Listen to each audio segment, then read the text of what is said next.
Forgive the impertinence, Paladin, but what is channeling? There is a spell, a ritual, if you like, which I have been interested in furthering the interests of the salon. Whatever happens, this book is the fount of all their philosophy. Extract what knowledge you can. We will understand them. We will. There was a spell in a very rare book that I managed to lay my hands on. We will rendezvous tomorrow. Yes, 9 o'clock. The Portuguese Cafe. It is a ritual that must be performed by an artiste. Jane, you open the door and you're confronted with Pinot's apartment. I lent this book to Larouche. I hoped he might use it to create the Minotaur, to partner with Pinot's painting, The Man in the Bull. That card you showed me earlier, it's only 50 kilometers outside Paris. Oh, this is gone also. What's gone, Paladin? I had a card from Larouche. Perhaps after coffee tomorrow morning, our adventures may lead us there. That reminds you of your newfound desire to maybe create something yourself. It's that first sketch. It's the drawing. And then suddenly you see a drop of blood on the paper and you realize your nose is bleeding. Clovis, fingers in the oil paint smearing all over the canvas. What are you creating? What's the image you're creating? It is the birth of life.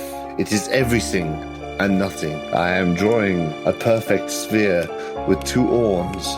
It is using every color I have. And then it all starts dripping. The whole lot drips right off, leaves a blank canvas. It pools on the floor, and you see this faceless figure with horns and a huge pregnant belly with colors sort of swirling all over her, moving in this oily way.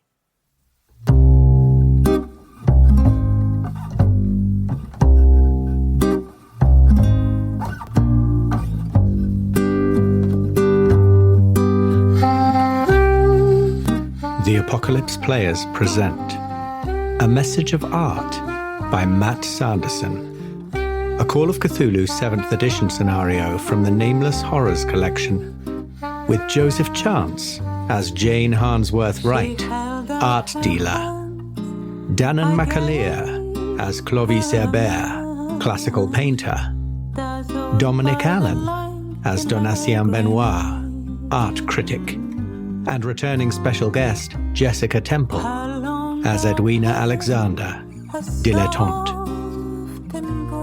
The title music is by Julie Abbey, and your keeper of arcane lore is Dan Wheeler.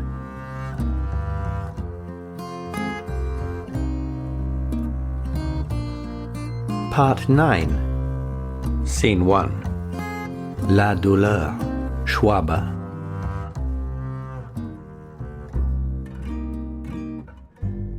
And speaking of the man who isn't here, I think perhaps, you all meet and greet and sort of say, well, we should wait for Clovis. And you do, and maybe you wait 20 minutes, half an hour, and he doesn't show. And maybe that's where we pick up. I check the watch at my waistcoat pocket. I'm in a very business sort of dress, which has a sort of built-in waistcoat into corset sort of style thing, almost masculine in its cut, but still glamorously very fashionable, as opposed to the very traditional dress that I was wearing last night. I'm now wearing this very sort of almost blue stocking-inspired number. And I check it, and you've probably noticed by now, particularly Benoit, I should imagine, has noticed that I've checked this sort of 7 or 8 times, and I say, well, I'm very willing to pay for breakfast for him should he arrive, but I don't think he's going to, is he?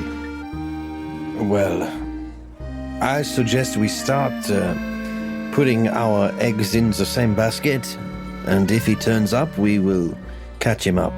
If he does not turn up, then I think... Well, we have a question mark there. Do we try to find him? Has he fallen afoul of this group of these mystic what-have-yous? It's possible, no? I'm sure I ruffled some feathers last night anyway, I'm sure of that. Sorry, I've got tinnitus in my ear, hang on. Oh no. It's too much absinthe, you see. And then I put my fingers over my nose and blow, and you hear it. I do hate it, Benoit, when you do that at the table. Oh, that's better. Even as you're speaking, Edwina, I take a handkerchief back up to my nose, which again is a thing you see me do 6 or 7 times. And I keep looking at it, but apparently I keep putting it away, and I look vaguely relieved. Yeah. And I noticed that, and I sort of put my hand on your knee. Is that weird? No, not at all. Okay, great. So I put my hand on your knee and I sort of say, my dear, you seem awfully distracted. Is everything okay? I'm so sorry. It's just normally I have an hour. I did say, do you remember, I said that I'd be here at 8, and there was simply no chance that I could do that. There's a number of correspondences that I've ignored. All sorts of things about, the arrangement and packing of little pictures that I've purchased. I really must get round to it tomorrow. But without a doubt, the most important thing is, where is Clovis? I agree. Should we strike out to see if we could find him? And, well, in all truth, I had something of a nosebleed last night. I'm not bleeding now, am I? And I say to them very nervously. Not that I can see. Which I haven't mentioned. I said that I went I went there, and I think I said to you both that I found these sketches of the Jesus with the Christ with the loaf. And I think I say that there were pictures that looked like Bathsheba. I don't mention the iterations. I think I just say that there was one that really looked like Bathsheba. Bathsheba. And I think I've also said to you that I didn't find something that I could use. And I'm very disappointed by that. But this is the first time I've mentioned the nosebleed. And I'm not bleeding from the nose, am I, Dan? No, you're not bleeding from the nose at the moment. But you do have a little bit of a headache. Yeah. So, my hand's still on your knee, and I sort of squeeze it, and I say, "Look, yesterday was quite a lot for us all. I'm sure it's just the stress. Is there, as long as you don't have a headache, I'm sure everything's all right." I've already placed my hand on your hand, and I'm not hiding that from Benoit. But when you say that, I think my hand flies off. Yeah. And I clutch my neck in what can only be described as a vulnerable moment. No need for a psychology check there. Yeah, I don't think I can hide it. No. My head does throb. That's the truth of it. And I sort of look over to the garçon, the waiter, and this is where I butcher everything, and I just sort of say, "Water, bring us some water." And I feel like you should stay hydrated, babes. So the waiter brings over. But none of that straight from the pump stuff. Could I have the Perrier, please? Oui. D'accord. Bubbles. Yeah. Two bottles chilled with some lemon if you have it, and maybe some ice. And do you have those little fun little umbrellas? They didn't have those in those days. It was just like a cocktail umbrella. He says, "Yes, we have the lemons, we have the umbrellas." And as he's walking away, he mumbles under his breath, "They don't know what's the tap water, but they don't mind having the ice from the tap. I never understand these English people." Yeah. Okay. Great. Love that bit. And some more salad as well. Yeah. With dressing on the side. Salad for breakfast. Look, I look at you in the eyes and I say, "It's all going to be all right, but you must promise to tell me if it gets any worse. Do you promise me that, Jane?" I'd like to try not to become emotional, Dan. Do you need a roll from me? No. Of course.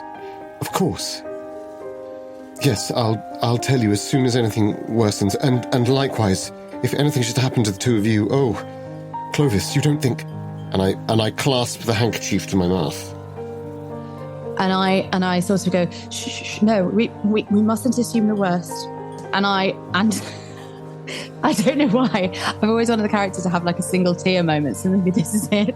And she sort of turns her face away and a single tear rolls down her left cheek, and she just sort of says in her head, "Be still, my beating heart." Because I feel like overnight she's sort of had dreams about the day before and how her little moments with Clovis and stuff, and now he's not here. She realises maybe a little that her heart is aflutter with the thought of Clovis. Too late. A little too late. Tragique. But I feel like I hide that from the other two. I feel like that would be too much. Maybe. Yeah, and I become aware at just that moment. It's enough to distract me as the spider-like vision of Benoit sort of crawling over me with its long-legged brilliance. Ooh. And I look at him with a degree of fear and respect. And I say, Benoit, what would you advise? I've been staring at my own hand for about that entire conversation with my red eyes. I'm wearing the same clothes as yesterday, and it's quite obvious. Yes, and I've misinterpreted it. You're looking at your hand, and I thought you were looking at me. And I go, what? And maybe I was looking at you, but I'm not really. I'm just completely looking through you because I've sort of, my brain's turned off. And then I say, I have not slept a wink. I will need some absinthe. And the more I have read the book cover to cover. This book, Les Évocations de Dieu Intérieur. Of course. It is, this is the reason I think that Clovis, may have fallen foul of them because they are crazy people.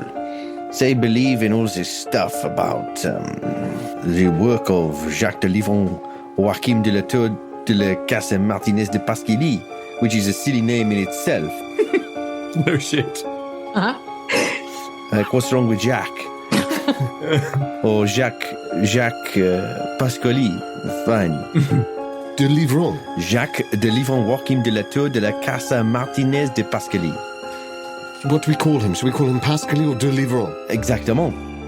Oh, good Lord. We call him the madman. Anyway, he is part of the Rue Croix.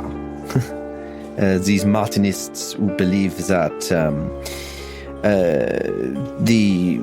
that God comes from inside us, that the gateway is within us, and there is this concept of an inner God. So, who knows what else they might believe? They practice these strange rituals, they mix magic with religion. If they believe all of this stuff, well, they are the kind of people who believe in things very hard. And that means that they may be subject to delusions, no? Can I pin? Dan, this is the book that Thingy borrowed, right? This is the one that Pinois, God, names. That LaRouche borrowed. Yeah, borrowed. Yes. So in this book is the spell and... Well, this is a question. I think you discussed last night the fact that you had the book, right? And you said or that you didn't keep that a secret, did you? Oh, I knew you had a book taken out of. I just got confused, and I'm pretty sure we had a conversation about it. I'm just worried I've done the scansion wrong on this name. Martinez de Pasquilly, is that the same guy? Is it just he has a longer version of his name, or is he someone who worked for... I think he's just got a really long name. I think it's the same guy, I think. Because I wasn't sure if de la Casa Martinez de Pasquilly is like he was in the house, he was studying under him, but then that's not... Oh. But it doesn't read like that. It reads like, it says, taken from the works of Jacques de Livron, Joachim de la Tour de la Casa Martinez de Pasquilly by one of the Rue Croix. Yeah. So that sounds like it's his full name, and it gets abbreviated to Martinez de Pasquilly. I think it is his ridiculous long name. Fucking hell. Yeah. This is a eureka moment. Yeah. And I've slapped the book down on the table, like you can see it. I'm very much playing that I knew no content, but I recognise that this is the book that you took from her bag. And you probably infer it from context, and I'm probably not giving you much context because I'm so tired that I just have... it might not even make sense what I'm saying. Well, actually, could I be permitted a history roll to see if I could have any insights? Because I do have quite a good history. 50%. Sure. Insights into the book. Well, to Martinism and what he's saying, because on the one hand, that could be dismissed as, oh, it's just Benoit talking about intellectual nonsense. Yeah. But I feel like for the first time, I've gotten... Because I don't have good occult.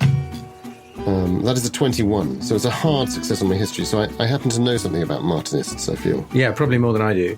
And indeed, reunification and illumination with the divine.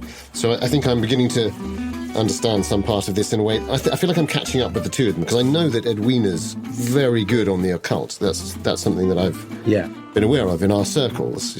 She's interested in mysticism and its engagement with art.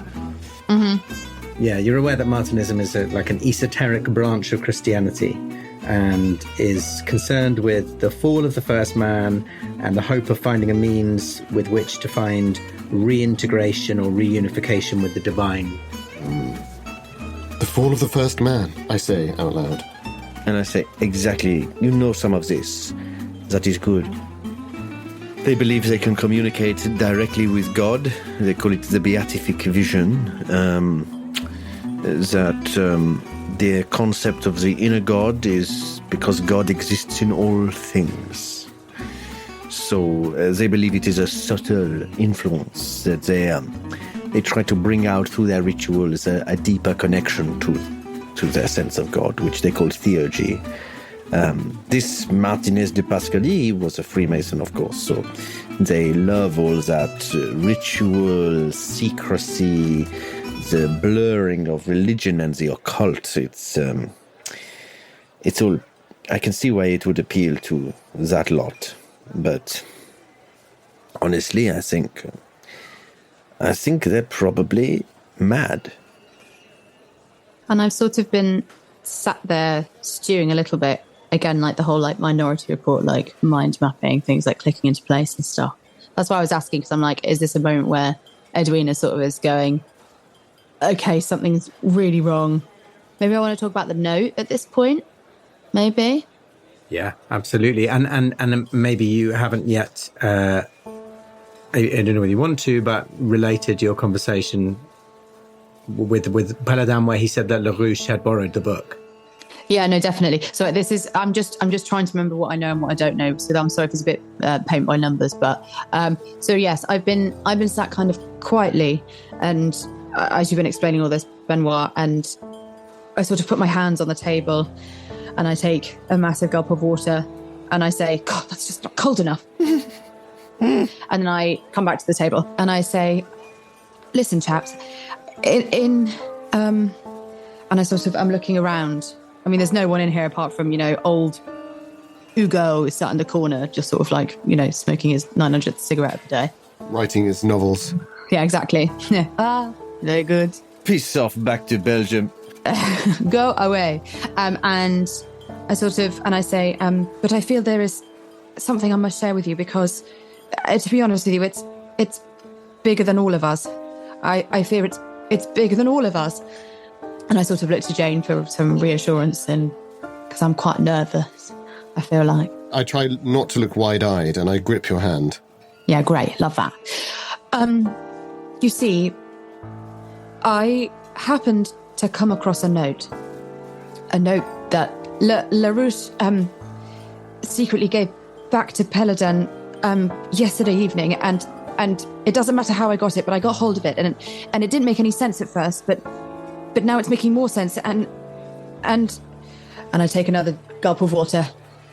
The thing is, on the note, it said, thank you for the loan. The channeling was a great success. And you see, he's talking about the book. Paladin loaned him that book, and I'm pointing to the book on the table and tapping it with my finger. If you show them the card, it says this. Oh, yes, I can take it out of my breast. Yes, I take out the card, and put the card on the table. And I say, well, and last night, Paladin, I maybe stupidly asked him what channeling was, and he told me, and there's a spell within this book but the thing is, he also said that it can only be done by an artist. And somehow, LaRouche, Bathsheba, and Pino dying, it all seems like it's part of this huge thing that I can't quite make out. And I'm starting to lose it a little bit. I feel like I've not slept very well. And my hair's a bit not as neat as yesterday, and I haven't got any lipstick on. I've got my rouge on, but not my lipstick, so that's weird. So I feel like I'm frazzled, clearly, because a woman without her lipstick is practically naked. So, yes, and again, I look to Jane for some reassurance, because I'm just trying to make sense of it all, and I feel relieved that I've sort of shared it with you now, but it's still worrying that we could come to a conclusion that is quite horrible, especially after Benoit's been like, they're crazy people. Well, I think all you see in my eyes is an admiration for anyone who can pull off the naked look as well as you. Get the London look. Yeah, thanks so much. Maybe she's born with it. Maybe it's Mabeline. Mabeline? Mabeline de la Casa de la Caetanosa. De la Casa de L'Oréal. Estée Lauder. So yes, and my hands are sort of half trying to grip the table, and I feel like I'm, shallow breathing. Do you know where Clovis went? After he departed from you? Were there words between you? Not so much words. And I sort of look off into the distance and like out of the window. And again, I feel like my breast hasn't heaved in a while, so maybe it's heaving a little bit. I said, not so much words. You see, the funny thing is, Jane, sometimes you just don't need words to get a feeling. And it seems silly now, and I stop myself and I sort of snap myself out of it. I go, no, he bundled me into a taxi and I think he said I just can't. This is because I literally can't remember. Jess, the person, can't remember where Dan said he was going. Dan said he was going. Dan, where did he go? I can't remember. I don't know. None of us know. Oh shit. Right. Well, Edwina feels the same. I think it was the end of the night. You imagine he probably went home. Yeah, I just can't remember if there was a discussion. You know what? I don't know where he went. I should have kissed him when I could, and then as those words come crashing out, and a few grey-flanked pigeons lift off into the bright blue of the sky. Yeah. I look to Benoit, and I see that he's writing something down. I am. I was pimping you out. No, I thought that might be the case. And I say, Benoit, where does he live? I've never been. Clovis. Now, I knew that he used to live He used to live with Pinot. And I pretend that I can remember the name, but I'm stopping myself from becoming emotional in this heightened state. Pinot. Well, I was about to suggest, actually, we need to make a plan here. We need to decide what it is we are trying to achieve and what we want to do. Order us a cab. We must check on him. This is what I was going to suggest. We could swing by his apartment and check on him, see if he's there. Hopefully he is, and he's just overslept. If he's not there, then we should take it upon ourselves to inspect his property and make sure that there is no sign of distress. That would be my first thought. As for this casting spells and connecting with inner gods and all this sort of thing, if that is an excuse they have used to murder Pinot, perhaps he has gone along with it, a sort of murder-suicide pact for some higher cause, then we must stop them, surely. They will do it again. God damn it, the communards were so much easier to deal with, at least with political ideology. You know where people stand, people aren't crazy. But these people seem crazy. No? I dread to think. There are spells in this book. They could believe anything. No, of course. In fact, could I flick through to find the spell? Because presumably I've come across it. Yeah, sure. I hear what you're saying, Benoit.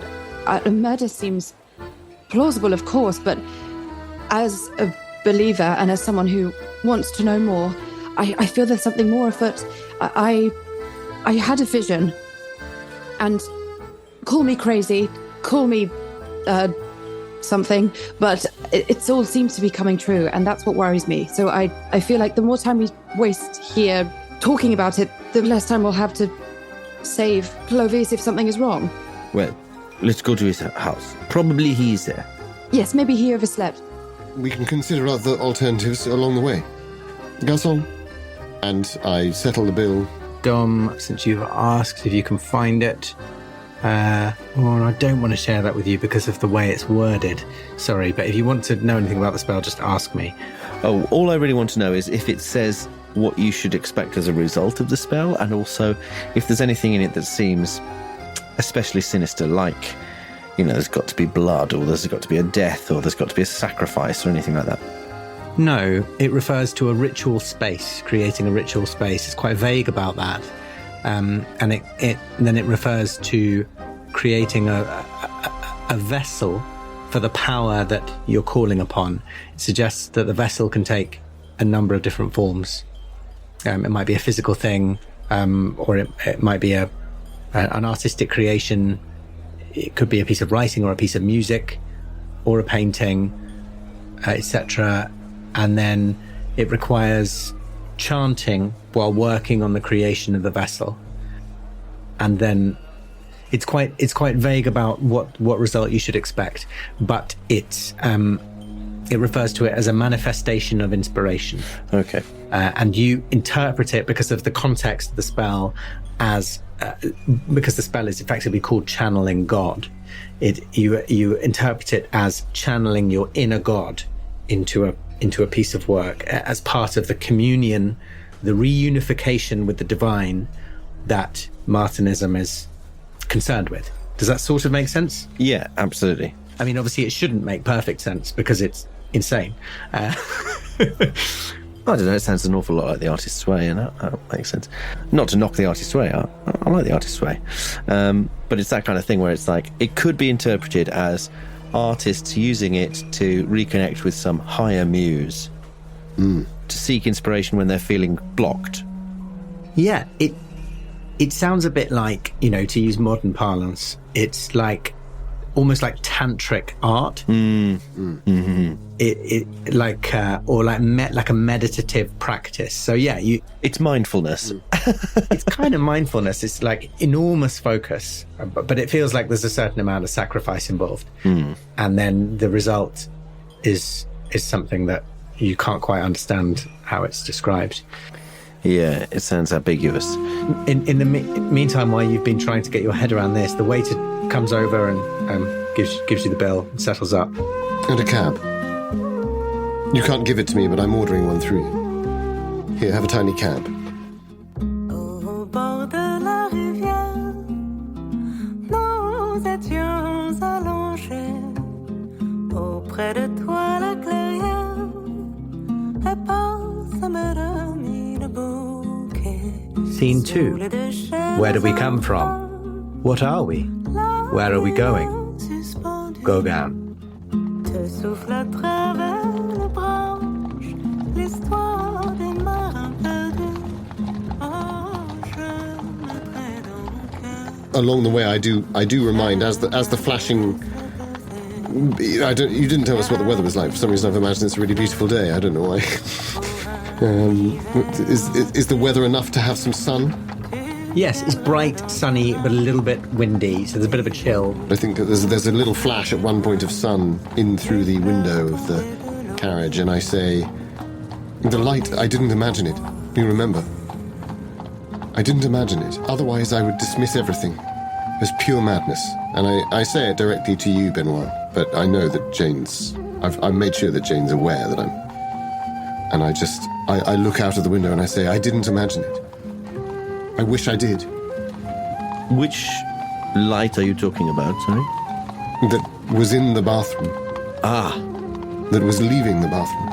Yes, I won't deny that despite my cynicism, there is something about all of this that is deeply disturbing. There is something we are not understanding, and I don't like that one bit. Some sort of... I mean, I know he's absurd, but of all the people... We might need someone like Levagne with his weird way of thinking of things. Could they have bored a hole through the ceiling and shot very carefully some sort of bullet? And would it have created a phosphorus flare? Or trained an orangutan? Yes, quite so. How absurd. What a marvellous story, though. What a marvellous story. As you're mulling over the orangutan, I think that you do reflect on the fact that you've somehow fallen together, the four of you, because you all met together with Pinot in the Absinthe House before the evening, but there are numerous other people whose brains you could pick on this, like Levagne, for example, although he was taken away. Sick, man. Too soon. Although, of course, he was taken away by the police, so you'd probably find him in a cell somewhere who you could call upon. But you've chosen to go to what's his fucking name? Clovis. how quickly they're forgotten. La Maison du Clovis. And you sort of leave the 9th arrondissement and enter a slightly seedier quarter. It's even more sort of run down than It's like Weston-super-Mare. Oh no. yeah. Even more run down than where Pino's apartment was. And the carriage pulls up, and as you get out, he sort of and shoots off quite quickly. Doesn't want to hang around too long.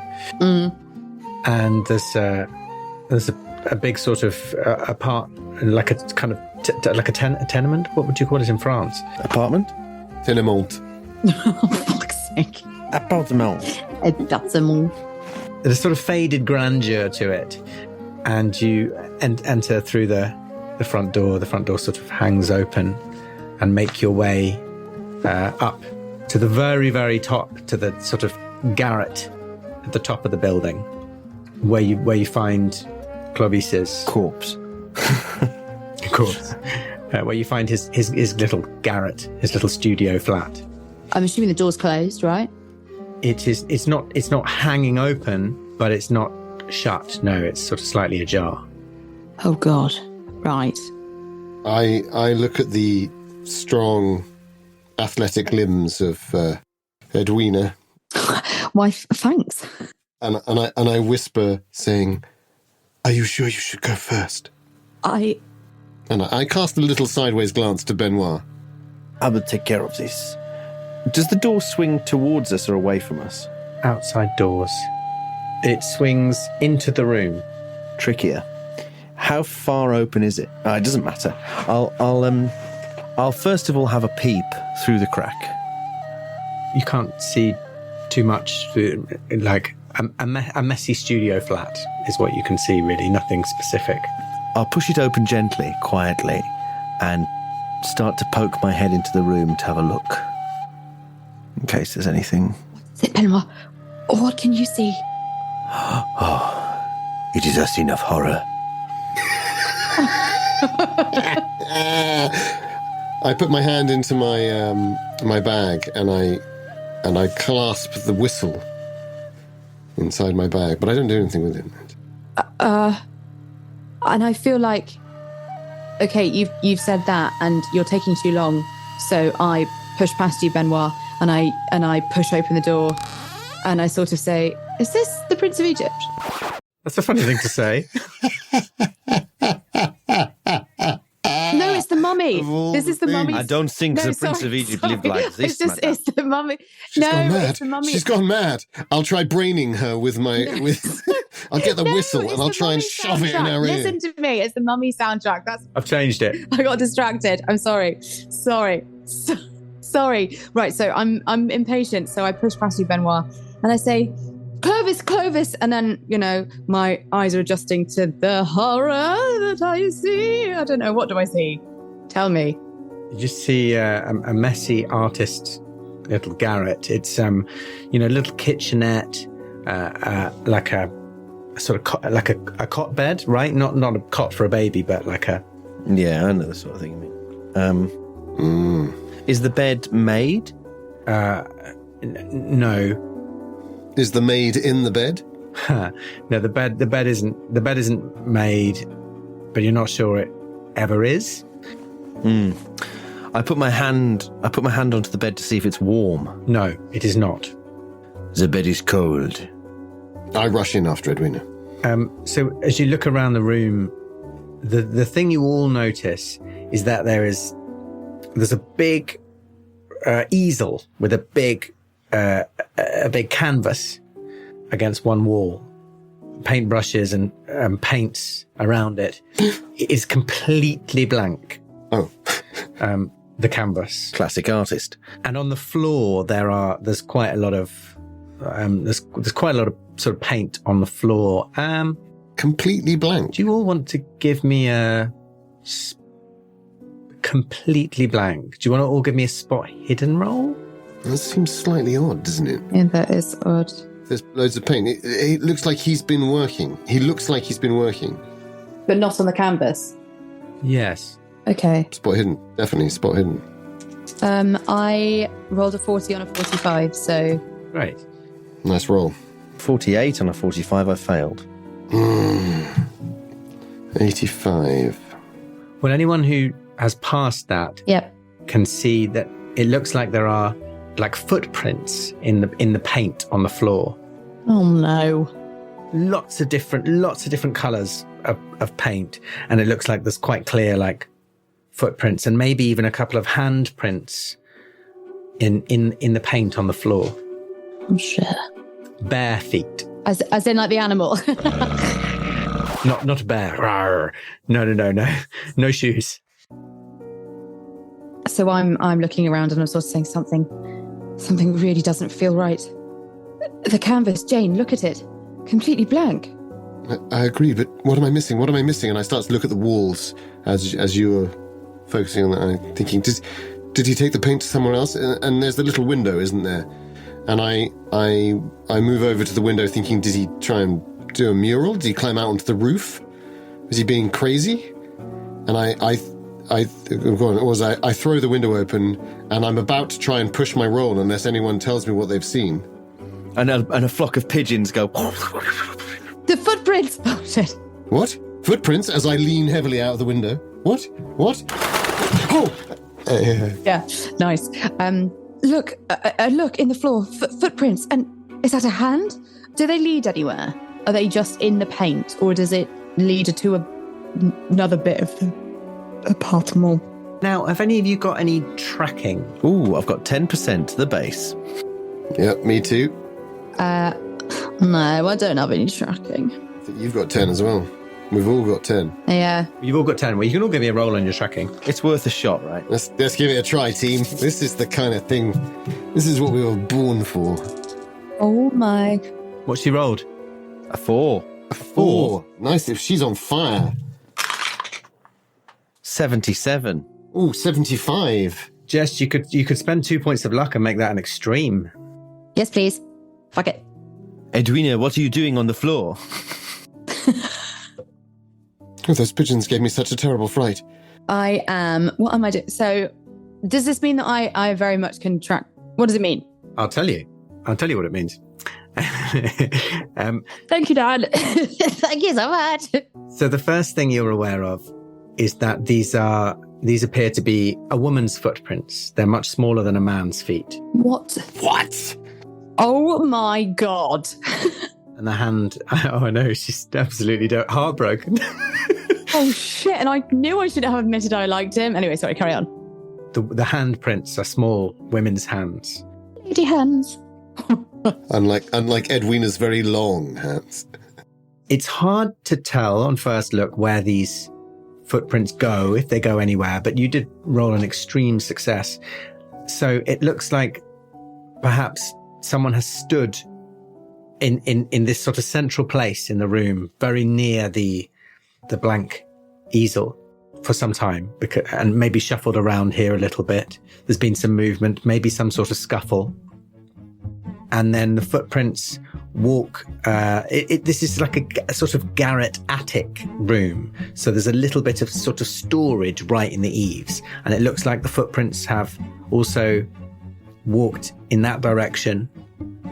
And then you can just very faintly, the paint is sort of faded more and more with every footstep. Looks like they've also moved towards the front door. But you didn't see any outside the front door. Right. And then since you are, you've rolled such an extreme success on your tracking, it's probably worth saying that you can also see boot prints, like a man's boots in the paint as well, and also moving towards the door. I sort of go, Bathsheba, and I sort of whisper it. Am I wrong? Are they lady feet? Or are they man feet, bare feet?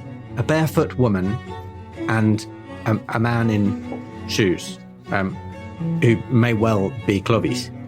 Yeah, so, okay. Look, Jane, tell me if I'm going crazy, and I frantically, unlace, I've got nice boots on, and it takes me about 5 minutes to unlace one, but I'm doing it. Right, call me crazy, but... You're going crazy, quite clearly. No. No, so... Here, let me help. Thank you, and then you pull off it's quite thrilling for you. You pull off my stocking quite, I guess, slowly if you want, and then I sort of put my foot. I don't know. This is turning weird. And then I put my foot down next to the. What are we doing? What are we doing? Just look, and my foot. Oh, Benoit, there's no need to turn away, Benoit. And I put my. I'm just staring glassy-eyed into the middle distance. The whole time. The best that Paris has to throw against the problem. We're on it. Quoi? It's okay. We've got this covered. Quoi? Oh God. 3 experts in the field. Look. Magnificent. Just shut up, Jane. Just no. Look. The size. Let me say my thing. The size of the foot.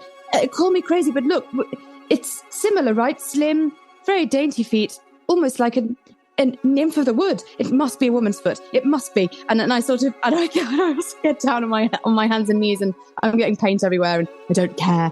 And I put my hand next to the handprint, and I say, look, surely a woman's hand. You're not getting paint everywhere because the paint is more or less dry.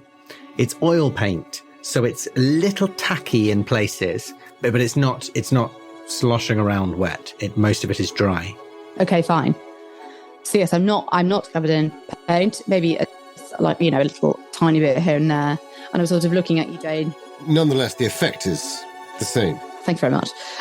Sort of scrambling on the floor, slightly manically. And I guess a part of me is like, do I take Benoit's shoe off and reveal his foot and sort of do a comparison? But I don't think I need to do that, depending on how you feel.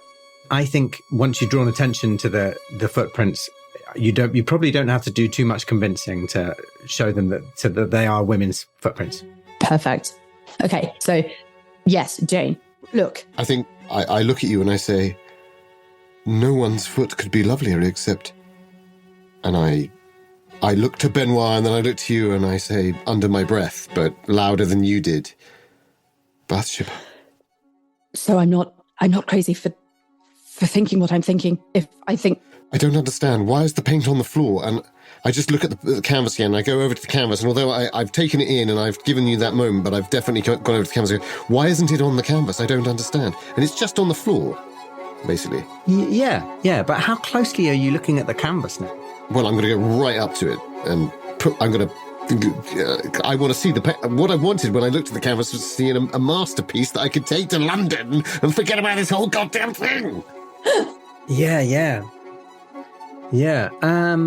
Okay. I'll pay him. Well, you're looking right at it. I feel like I need some sort of roll here, but it's not a spot hidden because you're looking right at it. What's your art skill like? 50 drawing. What's your appraise like? 70. Hello. Give me an appraise roll. I might need to do well on it. So far, I've consistently rolled over 70 so far, so fingers crossed. Come on. 0.5, Dan.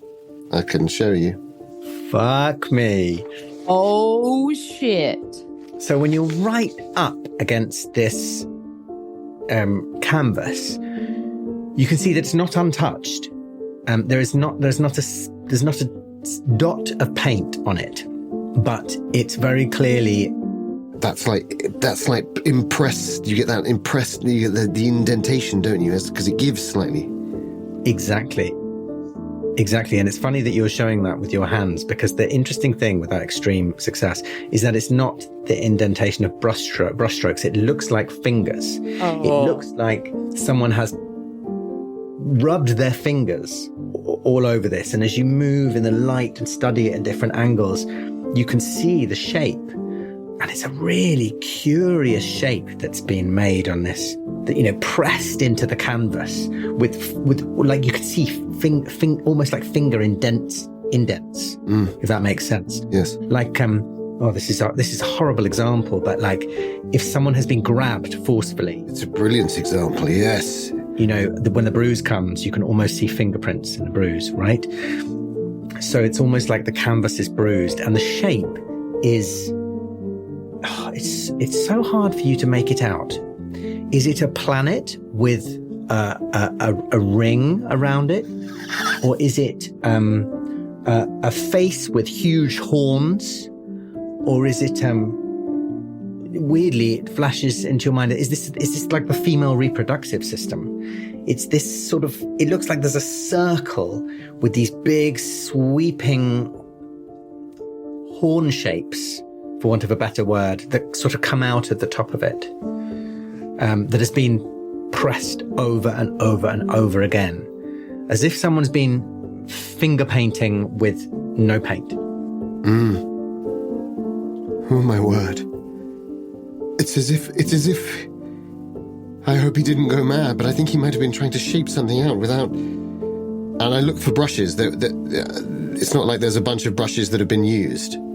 There are brushes lying around, but you realise they certainly don't look like they've been used to create the strange mix of colours that you see all over the floor. He's throwing it on with his hands, trying to discover something like I did last night. Sounds like a load of Pollocks, eh, Dan? Oh, no. Jackson Pollock, Oh, no. who served on the Epsilon Pioneer. Yes. So, don't know whether Jess and Dom want to give me a psychology roll based on what Jane's just said. Yeah, that's fucking creepy. I don't like it. I think I go full Sherlock. I just can't stop myself. I go, he comes home, he tries to paint something, maybe one or two brushes he thinks about, but then he just starts throwing shapes at the canvas. But the paint...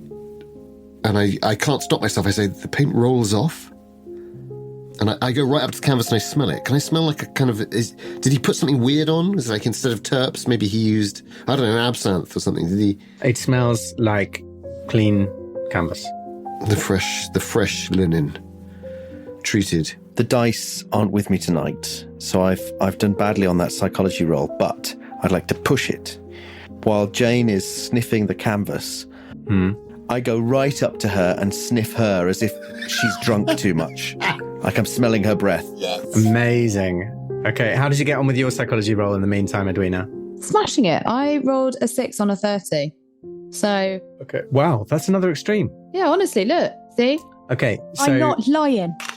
Success on the push. I don't think she's using the right dice roller. She hasn't got the tens in. You've got the D100. It's not just using 10s, right? She's using a D10, isn't she? No, it's a D100. I'm not an idiot. I have done this before. Yes, we've all been there. We've all been there, darling. Well, Danann's been doing this for years and he still gets his fucking dice roll. Still doesn't know how to play.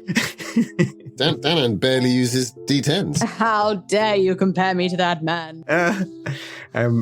Okay, well, let's find out what happens with this push first. Okay, fine. So yeah, you're pushing against your psychology again? Yeah, so I've succeeded. But right now Jane and I are almost nose to nose next to the canvas. And we're both aggressively sniffing. And you're sniffing her. She's sniffing the canvas and you're sniffing her. Deranged. Paris is best. Christ. Was it a regular success that you just rolled? Yes. Okay, so as you sniff her, you can smell like candle smoke. You know, like scented candles, but all sorts of different spices, like the sort of candles one might use, you know, in some kind of ritual, perhaps, I guess, or perhaps candles that you just have to make your flat smell nice, maybe. And weirdly, like, you didn't really know that this thing had a smell before, but you can smell graphite really strongly on her. As if she was literally sort of burning the midnight oil, sketching.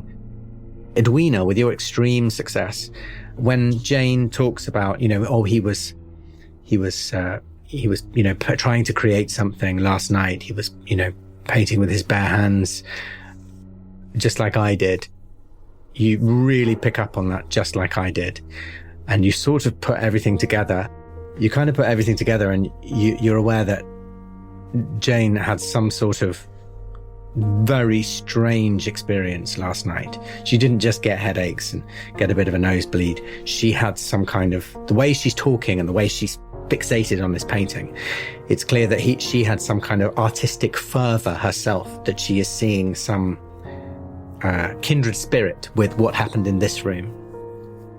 That appears that it's it's connected to, and you now understand why she's so concerned about her headaches and her nosebleed, because it reminds you of Pinot describing his fixation in having to create the Phoenix and not being able to do it, and working so hard. He said that he wasn't sleeping properly and his head was hurting. Right. I look at Benoit and I say, "Where do the tracks go? Where do the tracks go?" You are up all night sketching. I can smell the pencils on you. Graphite. Yes, charcoal. Do you have some now? And I look at him as if he's going to answer that question. I'm not. Then I must find some. And I go to Clovis's. So I dash over to Clovis's stash of anything that I could. And I'm thinking, like, just a really light. Maybe if I could do just a really light cover, almost like a kind of brass rubbing, I could get the image just very delicately.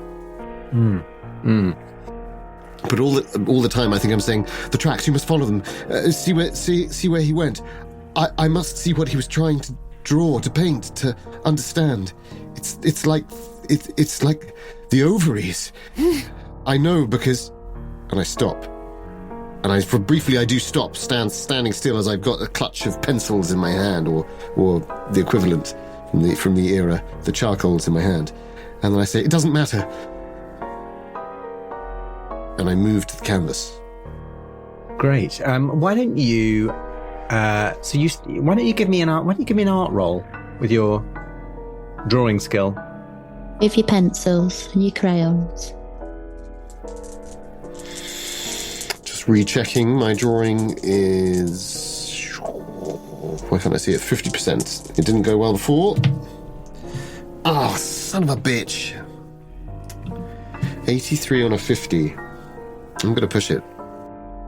Well, I will tell you for free that you're not going to need to succeed this role to do a rubbing of what he's drawn. Okay. I think you sort of rub, and while you're doing it, you feel this itch, like you want to create something more. You're back to your bad old ways of just trying to appreciate other people's art. You want to create your own, but nonetheless you do, side of the pencil, you rub, and it reveals, unfortunately, not much more than you could see by just moving around in the light. It's very much a symbolic form rather than a realistic representation of something. Yeah, but it feels very powerful, and I don't mean that in a weird occult way. I mean in an artistic way. Yeah, it feels like this is a really striking, beautiful image, and it does speak to you of. It's funny that you said, "Oh, it's like the ovaries." It does speak to you of the feminine, and of life, and of life-giving. Feels powerful in that way. The horns of the cornucopia, of Ceres, of the goddess, I say. And I throw the graphite block into the furthest end of the room. It sort of clatters into the corner by the sort of narrow eave of the attic. I think I release a deeply frustrated growl yell, a kind of. God.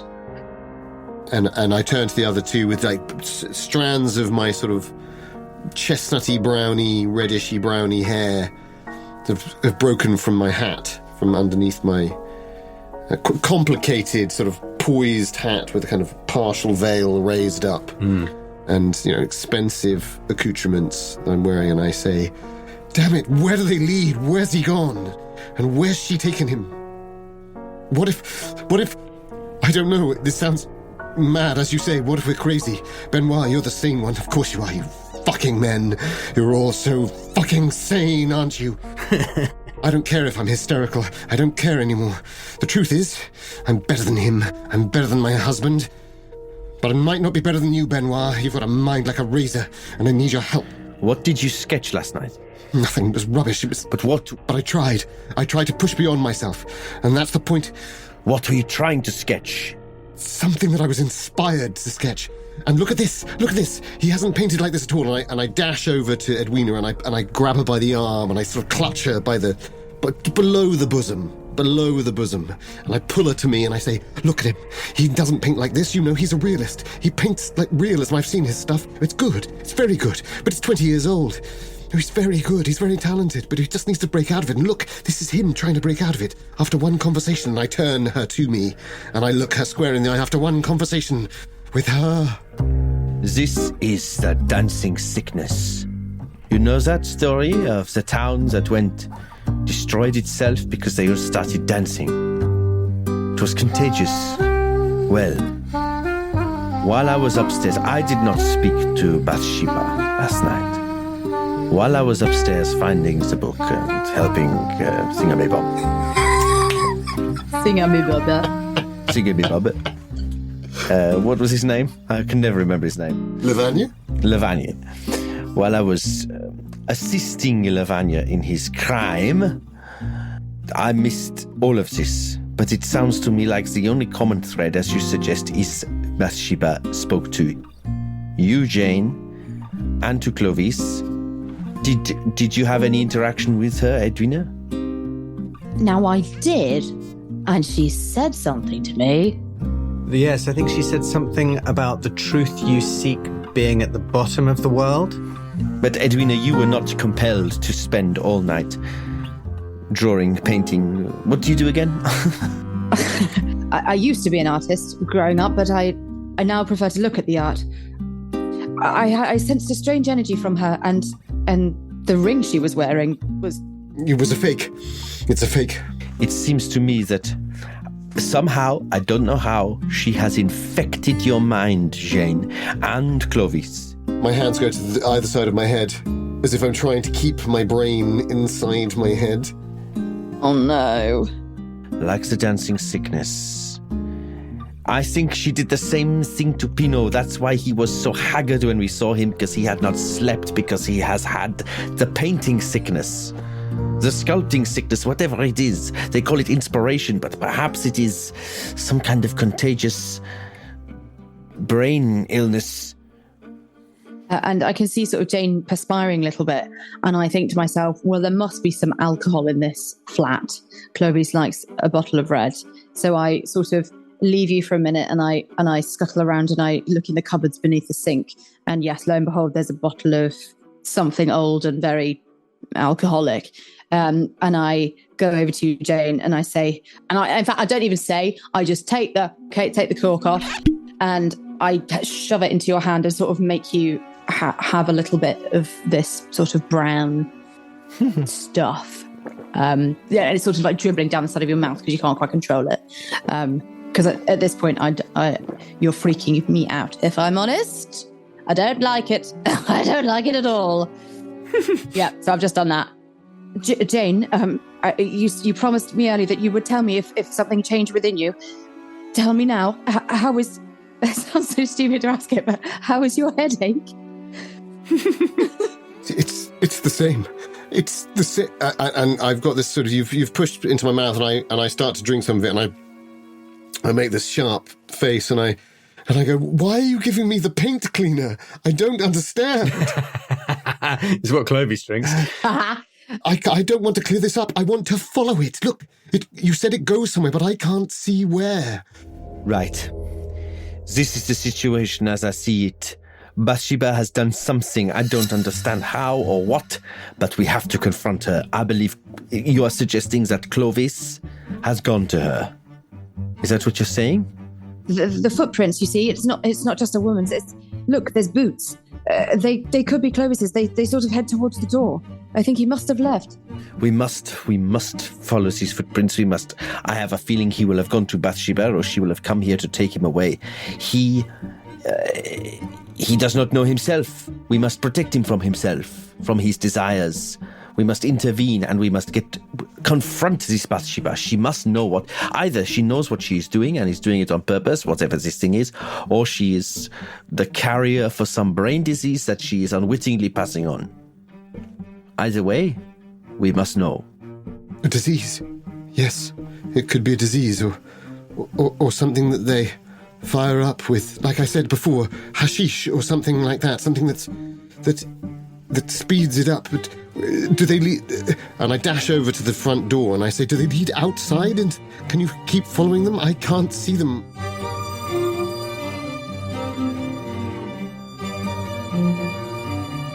Scene 3. Vase with face. Dalpayrat.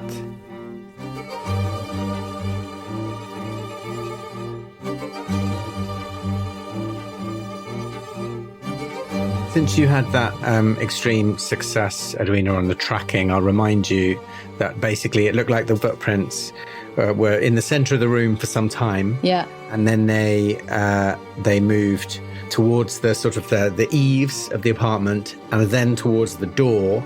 But it's hard to be completely certain what happened because obviously the footprints, you can only see where they went once they started in the paint, if that makes sense. Yeah, totally. So, I've not checked the eaves yet, have I, really? Because it's a sort of... No, so maybe I should... wait, before we leave, there's something I just need to check. And I sort of... And I put my... Because I've got one boot on and one barefoot, reminder to myself, that I follow her footprints with my own feet towards the eaves. Mm-hmm. And I sort of turn back and I say... Stay where you are. If I scream, run. I don't know why. I just quite fancy saying it. So yes, I'm following these footprints towards the eaves down. That's what I'm doing. Great. There's a little sort of, a low. It's kind of like a door, but it's effectively just a bit of wood. Oh no! Just a bit of wood that opens on a hinge. Do you open it? Yeah, sure. Okay. I don't want to, but yes, I feel like Edwina. Edwina put her hand on the sort of I have to bend down, right? Exactly. Yeah. And as you bend down next to the door, you can see as you're now closer to the footprints that it looks like whoever was walking through the paint has also knelt down, because you can sort of see like toes. But weirdly, you can see knee prints as well in the paint. So you can see paint, like paint marks as if someone was kneeling. Right. Which you find strange because obviously it's odd that someone would have paint on their knees. But that's what you observe. And you open the door and there's a sort of medium-sized cardboard box just right there inside the door. Okay, well, I want to look in the box. But hang on, what's in the box? What's in the box? What's in the box? What's in the box? What's in the box? What's in the box? Oh, I feel sick. And I'm down on my knees and I sort of look back at the two of you and I do a massive sort of gulp. Can I do a psychology roll? Yeah. See if I can understand. I saw her kind of imitating something. So 27, that's a pass. Not hard. It's regular. It's just regular. You're observing her back, so this is difficult. How far off her hard is it? I'd have to spend 7 luck, I think. You can tell that she's been taken up short by something, but you can't tell whether she's excited or scared, or it's just there's been some reaction to something on the floor, but looking at her back, it's really hard to tell more than that. I'll go slightly closer to her. And I can sort of hear you creaking the floorboards, Jane, but I put my hands on the side, because is it quite dark in there? Yeah, it's fairly dark in there. So actually maybe oh no, I don't wanna. Okay, I reach my hand inside the box and I have a feel. Said, oh wow. I don't know. Yeah. Oh no, why not? Okay. Oh no. I love it. You put your hands inside the box and you feel something cold and just slightly sticky. Nope, don't like it. Sort of sticky and smooth at the same time, if that makes sense. And round. It's not angular. It's something with like soft round shapes, if that makes sense. It does, and I don't like it. So I've got one. Oh my God, why am I so scared? I got my hand on this thing and... Edwina? And I get the other one involved. Can I pick this thing up? Is it pick up a bubble? You've got both your hands in the box now. Yeah, fuck it. Yeah, sure. It feels like you probably could pick it up, but you could also slide the box out of the hatch so you could see a bit better. It's up to you. Sounds like it might be a load of mouldy oranges. Well, it's that thing, isn't it? Like the games where you put your hand inside a box and you freak out about it. So actually, that's very true. So maybe I've had a bit of a... oh, God. So yeah, I've had a bit of... Jess, I could safely say that none of us have ever done this in this game before. Stuck our hands blind into a box.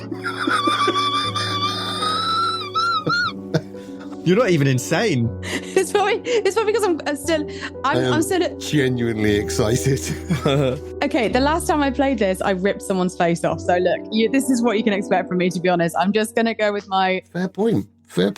Okay, so I have a feel with both hands, and I think, oh, this is... Okay, I need some more light. So I put my hands on the side of the box, and I sort of slide it along the wall, floorboard. So as you feel with both hands, and it feels like it's one object, and organic is the right word to describe it, I guess, in terms of its shape, right? Yeah, okay. But it's cold and it's still.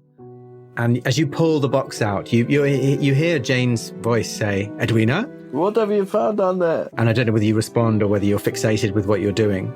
I'm fully invested in this, whatever this thing is, this item. So I don't... Benoit, I think she's found something. I don't hear anything. All I hear is the sliding of the box, and it slowly comes into light.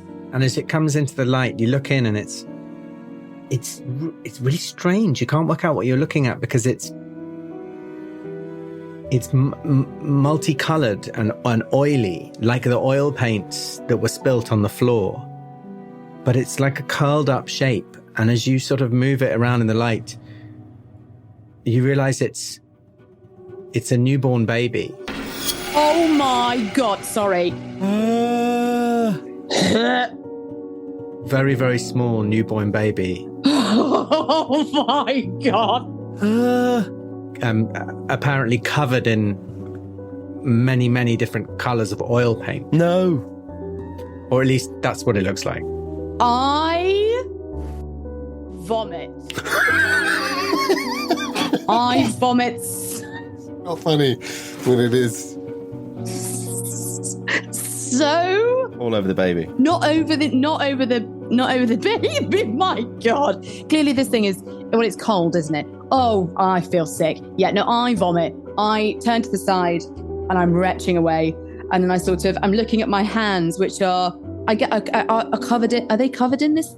Is that sticky? Is it transferred onto my hands? Edwina. A little bit, yeah. It's like the paint isn't fully dry. Could you give me a sanity roll, please, before you do anything else? Oh, this is it. This is the end, guys. Oh no. It's been really lovely playing with you, but I feel like this is the end. Have you brought the box out? Can we all see this? It's a 3. You're not rolling 100. You're not rolling 100. I literally am. I can roll it again. 61. Roll it again. 2. Roll it again. 90. I rolled a 3. And my sanity, thank you very much. Sounds pretty shonky. I like that dice roller. It's fun. It's exciting. Can we have that one all the time? Yeah, we want to use that one. Extremes and fumbles. I love it. No mid-range dice. No mid-range dice. They're boring. Feast or famine, that's it. Okay, well, 1 point of sanity, please. And I think this vomiting is your involuntary action. Let me just make a note of how much sanity you've lost. Edwina, Benoit, something's wrong. Edwina. I dash to Edwina, and I'm really hoping that I can't see the box. And because I've sort of like wiped my mouth a little bit, and my hands are shaking, and I sort of say, a baby. And I look up at you, and I've got tears in my eyes, and I look, I do look slightly mad. However, I know what I've seen, and I've accepted what I've seen. I just don't like what I've seen. If that makes any sense. I don't think I'd be able to stop looking, because that sounds so weird. That's not what I was expecting at all. So I will glance at the box and see if there's any correlation to what she's saying. Good question. And what does she say? A baby? A baby. It does look exactly like a very newborn baby, but absolutely covered completely in... and it's sort of curled up. You can only really see the back and the back of the head and like an arm and the bottom and the leg, basically. Yeah. I don't know how closely you look or whether you touch it. I think I do that natural thing where I sort of take a step forward, and I can hear Benoit doing something. I'm not sure if he's approaching or whether he's saying something, but this is sort of like white noise. What is it? What have you found? Is something over there? Come back here. Bring it out, whatever it is. We will examine it in the room. The light is, but... She says it's a baby. I mean, she says it's a baby. A what? What did she say? A baby? What's it? A baby? C'est impossible. Yeah, show me. Bring it out into the room. Now, remarkably, I have also passed my sanity, Dan. Great. So I've decided that was sanity loss inducing. What do you mean a baby? 60 sanity, I rolled a 34. Clovis doesn't have a baby. Now, I hate to ask you this question, but because you're married and because of the period we're in, have you encountered a deceased child or baby before? So, I think at this point, I sink to my knees. And I say, a baby. It's a baby. The ovaries. He was trying to paint life itself. Show me the baby. And my hands go to my head and I say, I know because I've studied, because I cannot have children.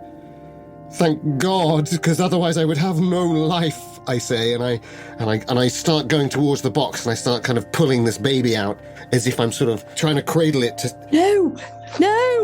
check to see whether it can live, to see if it will live. I think there's any... Just to be clear, at this point, do I see what this is? Well, I mean, I don't know. How close are you? This talk...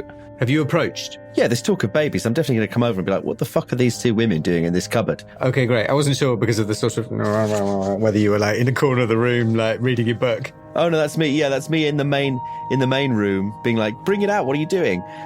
But they haven't. Oh, fine. Yeah, okay. I mean, you're kind of in one quite small room. They're just sort of tucked in the corner, but great. Yeah, exactly. But they're tucked in this thing, and I'm like, so now I feel like I have to go and intervene. So I think as Jane lifts the baby out the box and turns... Oh, this is so horrible. I know, I am sorry. It's okay. He has a gift with children. I know, I can't... Yeah, well, yeah. God. Look, in Dan's defense, actually... this is not him writing this. Or is it? So as Jane turns to sort of kind of face the camera, if you like. Yes, Donatien, you are confronted with what looks like Jane cradling this tiny, tiny infant covered in all colours of oil paints. And you know, when lots of different dark oil paints all get, it kind of looks purple, and from a distance it looks like awful sort of skin condition or something. But Jane, as you lift the baby up, there's something really strange about the weight. It doesn't really feel like... It feels maybe almost heavier than you would expect a small baby to be. It's denser, and it's cold, and the way it's not moving of its own accord. But it doesn't feel like it doesn't sort of flex like a newborn baby should. It moves in a different way, more like it doesn't move at the joints. It kind of moves all over. And as you turn it in your arm, you look at where its face should be, and there's no face. It's completely blank. Oh. And now I'm going to need a sanity roll from you. Oh, shit. Lovely. Do I need to do a sanity roll for this? Yeah, I think probably, yeah. Okay, so I've rolled a 1. Oh, fucking hell. Something weird going on tonight, guys. Basically, every roll's been an extreme success. Yeah, I know. Yeah. Well, mine have been really high until now. Here's a pitch for you, Dan. Yeah. With that critical success, can I take it I lose 1 anyway? Is that what you're saying? Well, I'm not sure, because Edwina got a very close-up look of what she thought was a newborn baby covered in oil paint. But from the back, I didn't see the face, did I? Yeah. You're looking at a bit more distance. I think if it's all right with you, let's find out what Jane does first to see whether that informs this. Sure. It's 48, which is a pass. So, Jane, you do lose 1 point of sanity but it's because you're suddenly aware of what you're looking at isn't a newborn baby. It's something much, much stranger. So this isn't the horror of a new life cut short, which is, I suppose, it should be a relief, but it's utterly bizarre because it's this. You don't know what this can be composed of. What is it? It's kind of semi-organic. It's not a sculpture. It's just sort of. And it's not a sculpture because I was thinking, does it just hold its position in? It's clay. No, it's more mobile. Well, I suppose it is a bit clay-like. But has this mobility, this weird. You said it's like it doesn't move at its joints, but it moves. So it's clay that is not clay. So that's even more disturbing. Yeah. I've clocked it as 1 for thinking it was a baby, -1, and now -1 again. Both passes, -1. Fair? Oh, sorry, no, like 1 loss overall, I think. Yeah. Donatien, what's your pitch? I think as my critical success, my pitch is that I see it from this distance and I see it as a sculpture of a baby. Why would I assume it's a real baby? And so I think almost as if it's like an artist's mannequin that's been painted. And so I haven't felt it. So I walk straight up to Jane and sort of not take it off her, but just sort of try and wipe the paint away. If it appears wet, just try and wipe it off and go, what are you doing with this? Why has he put a sculpture of a baby in a box? And I try and wipe the paint off. I'm initially horrified as you approach, but then when I see you do that, I go, yes, that's exactly what I want to do. And so I sort of lift it up to you, almost like it's our child. Oh, God. Deeply strange. In fact, just to complete that picture, I've taken my handkerchief out and I'm wiping at its face like a parent would with a child, like a mucky child. Come on, let's just wipe this off here. Very good. I like that. Yeah. Well, when you make contact with the handkerchief, it sort of goes in, and you find yourself not wiping but kind of scooping. As if it's malleable. Kind of as if it's semi-set oil paint all the way down. All the way down. If that makes sense. Yeah. So you are now convinced it is some sort of sculpture made with a very peculiar substrate that you've never seen before. Kind of spectacular. Well, really. I mean, in these days, artists would often mix their own paint, right? So I think I say, Clovis has found some fantastic new way of mixing his paints. It is like a soft clay. This is fantastic. Imagine what you could do with this. As I press my hand further into the head of this baby. What? Oh, God. I think, Edwina, in your defense, it's perhaps now after your vomiting and turning back to look at it, and after their conversation, you can't stop yourself looking, and it has now become clear to you that it's not a newborn human baby. Yeah. It's something else. You're still not quite sure whether it's a sculpture or whether it's a weird paint thing or some kind of model, but it's not. I think I sober a little bit after the initial shock of it. I think them scooping in the face you find kind of disgusting, but you don't feel like they are desecrating a human corpse. The horror in acrylic. By Tracy Emin. No, so I'm looking at I'm trying to decipher what it's made of, clearly, because it's putty or it's something. So I sort of say, I'm wiping my mouth a little bit.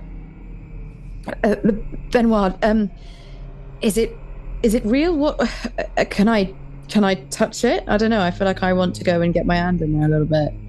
And I sort of like wander over to you and sort of, I mean, reluctantly, because I've still got the image in my head that I will probably live with for the rest of my life. That is, I saw a newborn baby in a cardboard box. Yeah. So I sort of, as an aunt would, I'm not a mother, so I can't tell you what that's at. But like an aunt would sort of like, when they meet a baby for the first time, it's a impulse to sort of like stroke the hair or like, I don't know, try and feel out the shape of the... Yeah. Well, in doing that, it feels like the closest thing you can describe it to is if oil paints are left out too long and they go kind of hard on the outside, but when you press them, they're still soft in the middle. Yeah. It's like it's paint that's Congealed. laid on too thick and therefore hasn't set properly. Right. Yeah. But why was it hidden? And I sort of say, Benoit, do you think the layers... Do you think this is all it is? Do you think it's just paint, or do you think it's hiding something? You mean within the paint? Well, yes. Is it paint all the way through? Why would you hide it unless you... I roll up my sleeve. As he rolls up his sleeve, and I'm just kind of cradling the baby, like I've cast myself as the mother of this child in this moment. Yeah, nice. And my sister, the aunt, is there with cradling the head. I've got the body, and he rolls his sleeve up, and I see everything that I felt was benign and patriarchal about Danann in that moment turns to the cold, horrific, masculine, Analysis. analytical, impregnating / Grasping. Groping. Oh. piercing. Yeah, that's the one. Brutal. Yeah. Violating. And I look at Edwina and I say, they aren't. It's not. And I push my hand straight through the middle of it. Yeah, exactly. It's paint all the way through. Oh, it's paint all the way through it. Okay. And then I literally pull it apart. I pull it apart and say, it is paint all the way through. Yeah, it's a sanity roll for my character. Okay. Volunteer sanity roll. I love them. Yeah. And there's no way she could. I'm hugely relieved that it's paint all the way through. Yeah, no, that is a fail. That's a 62 on a 57. I'm going to call it a D3. Would you like me to roll, or will you? I always say, would you like me to roll, or shall I? Which would you prefer? Chef to keep? I think you should because this is not something she has any. I think you should, because you volunteered this one. It's a 4, so two sound loss. Okay. How are you doing? You keeping track? 55 from 60. Okay. Oh, you're all right. But I think there is an involuntary. It would have to be a very nasty encounter to give you a... Anyway, yes, okay, involuntary action, which is... I think as you're pulling it aside, is it liquid in the middle, or is it still sort of that sense of the density of it? It holds, but it just gives. It's like pulling blue tack apart. It's a bit more than... It's like a chocolate fondant that's been left in the oven a little bit too long. Horrifying. So it doesn't run on the floor, but it is gooey. Yeah, that wonderful give. I imagine it as sort of stringy and bowing. Oh, yeah. We have to sort of start scooping it up. I think I sink and I try to... Yeah, and I sink back down very quickly to my knees, and I try and scoop it back up, and I'm and I'm ruining this. I'm sort of pouring it all over my chest. Oh. And I sort of try to get the fragments, and Oh, Jane. And I start to sort of think, is there some way I could feed it? Would that help? Oh no. And as I get to the cradling of the two parts of the head that have now broken into one, well, sort of flapping jaw. Fucking hell, I'm going to get cancelled. This is where my sanity loss is coming. And I sort of try to put it onto but of course and then I sort of pull at my clothes, but I've got too many of them. It's all just, I do the thing, I do the Lady Macbeth, and I just dash it on the floor. Oh shit. And I just start dashing this thing until I'm sort of smashing it into pieces. You realise you've just rubbed oil paints all over yourself. Yeah. And there's oil paints all over your hand, and there's no sign of what you were looking at before. It's oil paint smeared everywhere, and then a few lumps of, oil paint, like someone's just squeezed out a load of tubes of oil paint on the floor. Jane! There's no remnants of anything you just saw anymore. Jane, what the fuck are you doing? Quoi Le F. Quoi Le F. Episode title, Quoi Le F. Quoi Le F. Yeah, and I feel like I need to sort of try and snap you out of this thing. So I go over to you and I sort of, slap you across the face. and I say, for God's sake, Jane, pull yourself together. I stand up and I slap you. That was unnecessary. Ladies, please. He slaps them both. Get a grip. I turn and I slap him. Ow! Clovis is in danger. There's something about, is there something about the channeling thing that is like, it has to go into something? What's the thing about it has to be an object or a painting or a something? Yes. Although they don't have the book anymore, so maybe that isn't relevant, but there's something in my Edwina's brain that's sort of going, right, well, rationally, if that's a, I don't know if they're trying to spring new life and they've sort of, and this is all my internal monologue, they've made this fetus essentially out of the paint, then this could be the vessel for the, but then why would you hide it in the... That is exactly it. What if they were trying to create a vessel and he has hidden it because it is precious?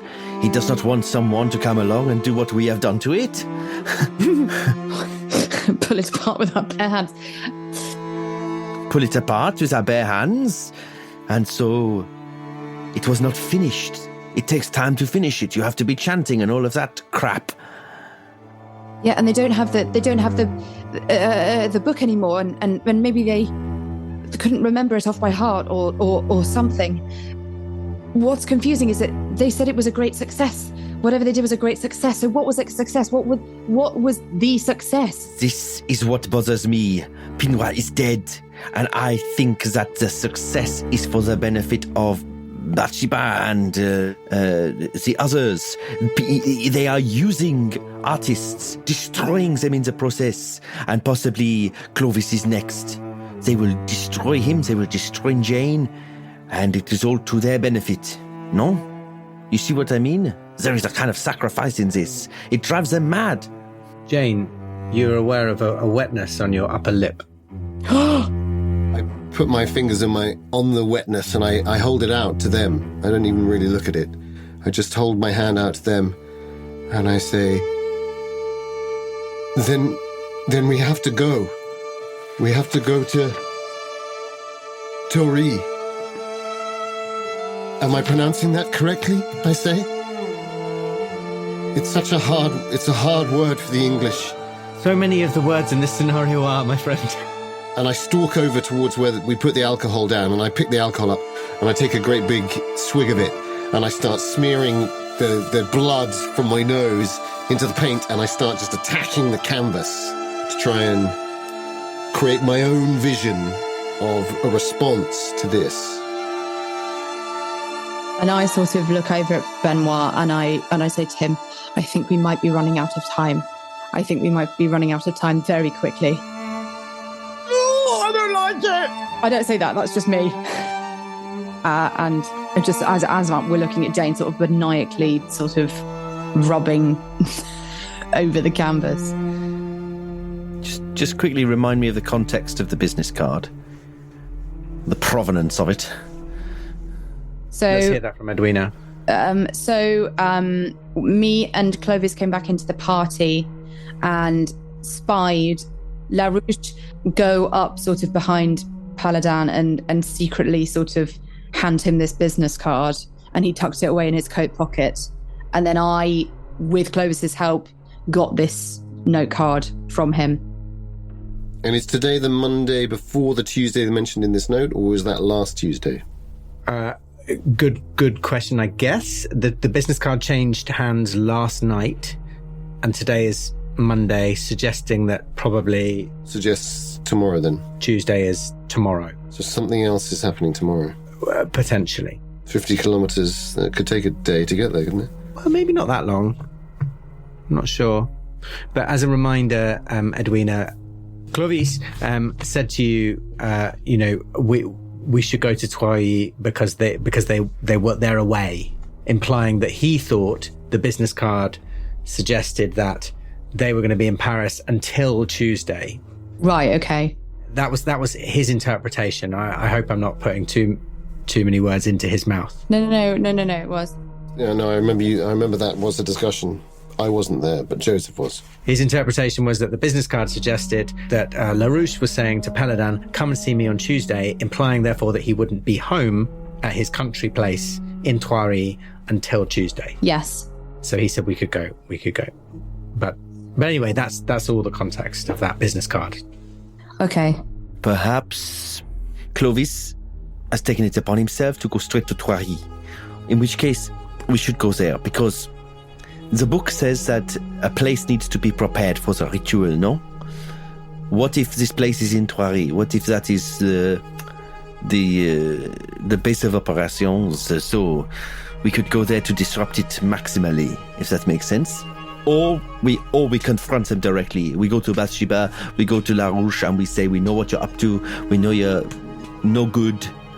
I feel like our best chances of both confronting who we need to confront and maybe finding Clovis is to go to Thoiry, or however you say it. And we should go now. And again, we're looking over at Jane, who's still, being Jackson Pollock over there. Right. But while Jane's smearing stuff all over the canvas, maybe it's worth having another art roll. I think it's a different kind of... She's going for it. She's not the painter, but she's going to try it. She's going to try and channel everything she's got. So, obviously, I know you'll take that into account. Let's see what the dice say. Oh. I think this is so sadly true to so many artists. It is a mediocre 56 on a 50 art with drawing a specialty, which is where she feels it. And so this is the third time she's tried.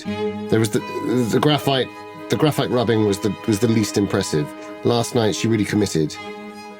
Graphite rubbing not so good. This and none of them she's pushed. So this she will push. And she sees the palette knife that he put down. Oh wow, okay. I think you did push the one last night, but... Oh, yeah, okay, I think I did. Well, I think I have to try. Yeah, of course. Because I'm haunted by this statement. I mean, I set it in motion as well when I asked Edwina, what are you, an artist? A model? Or something in between? Something along those lines. And she replied in a way that surprised me and alarmed me and made me think maybe there is another path. But I think it's a bit too late for... She's either a buyer or she's an artist, and this is a desperate last life's best chance at turning herself into an artist. So I think she takes the palette knife, and as Edwina turns and says, we have to go now, essentially. She hears it sort of through the haze, and I say, yes, just a little bit longer. And I take my left hand and I cut my left hand for more of the blood. Yeah. Because that'll be the colour that I need to paint this abortive, stillborn. My ability to be able to create is so ruined as a woman. But my ability to be a businesswoman has been profound. And so this is going to be my expression. What? The 93. Oh, Jane. Dear. Well, I mean, it's not a fumble, but it is a failed push roll. Yeah. I think you slice your hand and begin smearing frantically, and you realize you're just making a mess. Oh, no. You're trying to recreate that dark corridor that you loved about the man and the boy. You're still fixated with that picture. Yes! And the blood is mixing with the graphite, and the graphite's going right into the cut, and the cut where the skin flaps of the cut are getting rubbed into the paper and the graphite. And you begin to get a bit sort of fuzzy, and your head begins to pound and pound and pound until your vision goes a bit, you get like a migraine aura. And it's almost like you black out for a second and then you come to, and the blood is coming quite freely from your nose now, and your head is pounding. And I'm going to roll some numbers for you for hit points. Could you take 3 hit points, please? Oh, no. Yeah. But on that, as you sort of patch yourself up and maybe do your best to disguise the severity of your injury and illness to the others, I think you do maybe hail a cab and set off to Thoiry.